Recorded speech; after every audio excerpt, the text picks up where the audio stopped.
Hey explorers, get ready to dive into the electrifying world of energy. I've got an experiment for you today that's not just gonna blow your mind, it's also a ton of fun. Get ready for the Popsicle Stick Chain reaction.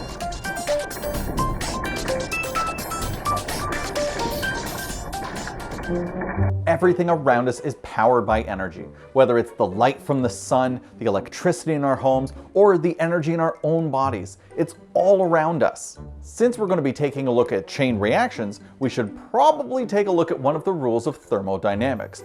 These rules are like a guidebook for energy. The first rule tells us that energy cannot be created or destroyed. It can only take on different forms.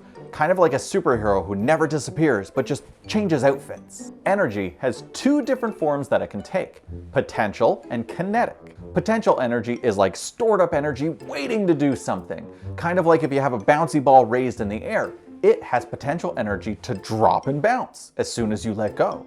Kinetic energy is the energy of motion. When things are moving, like a car speeding down the road, that is kinetic energy. We are going to look at both of these forms of energy today in our Popsicle Stick Chain reaction. For this experiment, there are two things you'll need: jumbo popsicle or craft sticks, and some patience. We're going to create a chain reaction that will show you how energy can move through a system like a wave. We're going to lay our popsicle sticks down in a pattern, and then we're going to continuously add to that pattern over and over, repeating it, which means we can make our experiment as big or as little as we want. When I say you need a little bit of patience for this experiment, I mean I've done it plenty of times and I still make mistakes. You have to keep pressure on the last stick you've added to the pattern, and if you don't, the whole chain reaction goes off, which means you just get to start again. I'm gonna go over the pattern that we're gonna build with our popsicle sticks, but I also advise going to explorationstation.net to find the worksheet for this, which is going to have very simple visual instructions to help you build your pattern. In the video description will be a link that will take you to the exact site you need to help you build your chain reaction. The first step in our pattern is to take one stick and put it down on your flat surface. Then you take a second stick and you lay it on top, crossing the first one. Very easy so far. Then you take a third stick and you're going to put it under the first stick and over the second stick. As you can see, the sticks are actually lifting each other off the table just a little bit. From here on out, this is where you're going to want to keep pressure on the last stick you add to your pattern, or your chain reaction is going to go off before you want it to. Next step is to take your fourth stick, weave it under your second stick and over your first stick, and it should line up to be parallel with your third stick. The next stick is going to go over the last stick you added and under the stick you added right before that. You should start to see a pattern evolving where some of the sticks are parallel to the other sticks as you weave them back and forth. And you're just gonna repeat this pattern over and over again until you run out of sticks or space, or it's just time to set off your chain reaction. Science! Did you know that energy can be transferred from one object to another, like from me to this popsicle stick? With each popsicle stick you add, you're adding tension to the final stick, just like the one before it and the one after it. Tension is the force being built up as you bend an object.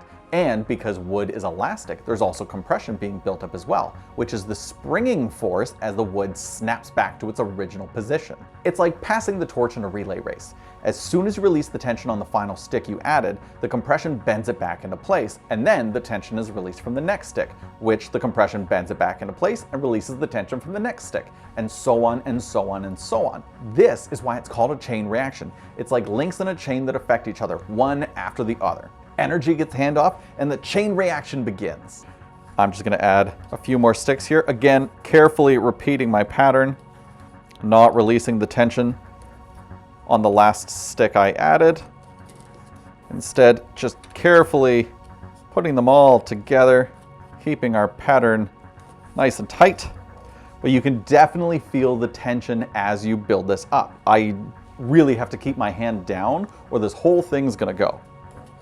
Okay, explorers, here's the moment of truth. We're gonna release the tension from that last stick by taking our hand off, and then we're gonna watch the energy cascade through our chain reaction. Are you ready?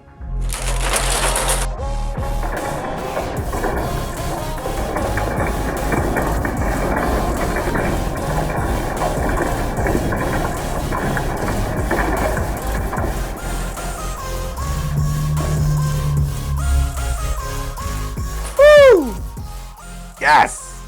That was great. Okay. And now we're looking at kinetic energy. See how the popsicle sticks jump into the air as the chain reaction gets to them? This is because their potential energy is being converted and released as kinetic energy, motion. And there you have it, explorers, the incredible world of energy as demonstrated by the popsicle stick chain reaction. Energy is all around us, and understanding it is one of the keys to unlocking the secrets of the universe. To make sure you catch all the other exciting adventures and experiments, subscribe to Clayton's Exploration Station on YouTube and social media. Plus, you can visit explorationstation.net for the worksheet on how to do your chain reaction, as well as other resources. Now you stay energized and curious, explorers. Clayton's Exploration Station.